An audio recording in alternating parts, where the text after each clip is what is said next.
Assalamualaikum warahmatullahi wabarakatuh. Perkenalkan, nama saya Anindya Heriwati dengan NIM G002505 dari kelompok A1. Jadi, di sini saya akan menjelaskan anatomi situs facialis. Yang pertama ada musculi. Musculi facialis atau otot-otot wajah yang berkembang dari arcus pharyngeus kedua dan dipersarafi oleh cabang-cabang reflux facialis ketujuh, berada di dalam facialis superficial dengan origo pada tulang dan bersirsil pada kulit. Untuk fungsinya sendiri adalah mengontrol ekspresi wajah sebagai sphincter dan dilatator orificium dirigio facialis dan cavitas aoris atau rongga mulut. Kemudian untuk jenis-jenis musculi facialis berdasarkan fungsinya itu ada 4. Yang pertama kelompok orbitalis, yang kedua kelompok nasalis, dan yang ketiga kelompok oralis, dan yang terakhir adalah kelompok musculi lainnya. Yang akan kita bahas pertama adalah kelompok orbitalis. Jadi kelompok orbitalis ini terdiri dari 1. Musculus orbicularis oculi, 2. Musculus corrugator supercilia.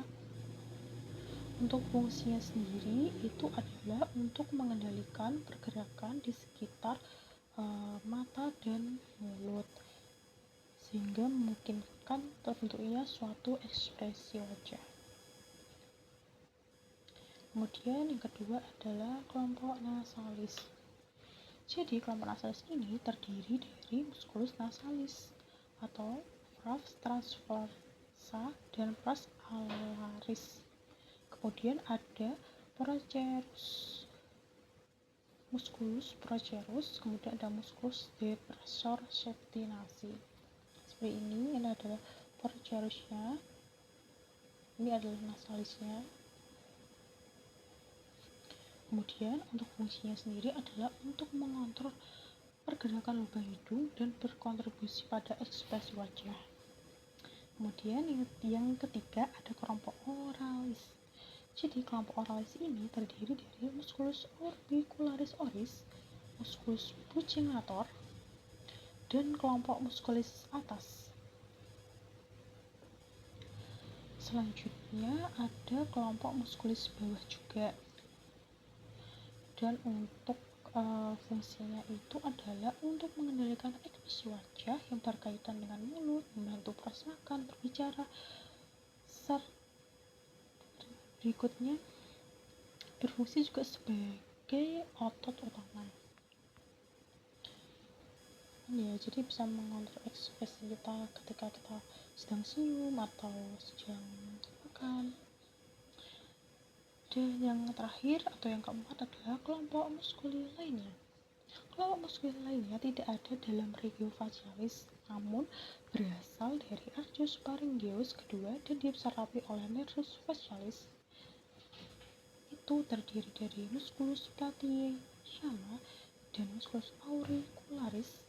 Kemudian ada musculus occipitofrontalis, occipitotas, dan kemudian ada musculus auricularis anterior, superior, dan posterior. Ini adalah contoh ketika otot pada wajah bergerak ini. Selanjutnya ada neurovaskulisasi. Neurovaskulisasi itu dibagi menjadi 2. Ada yang dari arteri dan dari vena.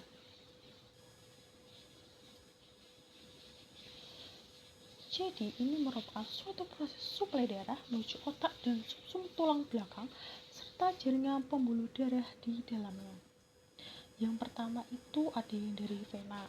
Sebagian besar aliran balik dari regio facialis dikembalikan menuju vena jugularis interna dan sebagian kecil melalui jalur intracernia yang melibatkan sinus cavernosus. Semua saluran vena di wajah saling berhubungan dengan sinus cavernosus melalui vena emisariae, atau vena yang menghubungkan vena ekstranial dan vena intranial. Vena ini penting karena dapat menjadi saluran masuknya infeksi di dalam rongga atau kranium. Untuk gambar seperti ini, di sebelah sini ada vena angularis,